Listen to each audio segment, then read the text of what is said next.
নবী সাল্লাল্লাহু আলাইহি সাল্লাম আবু তালিবকে কালেমা পড়াবার জন্য কি পরিমাণ কাঁদছে, চেষ্টা করছে।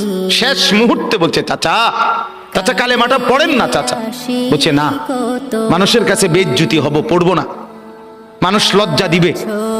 আল্লাহ নবী সাল্লাল্লাহু আলাইহি সাল্লাম বলছে, কানে কানে বলেন, আমি কাউকে শোনাবো না, আমি শুধু হাসরের মাঠে বলবো, মৃত্যু পর্যন্ত চাচা ওয়াদা দিলাম জগৎবাসীকে শোনাবো না আপনি ঈমান আনছিলেন, কানে কানে কোন।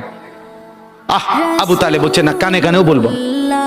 এবার নবী বলে চোখের পানি ফেলতে ফেলতে, চাচা এমনও কইতেন না তো, ঠিক আছে চাচা, আমি কালেমাটা পড়ি, আপনি শুধু ঠোঁটটা নাড়েন,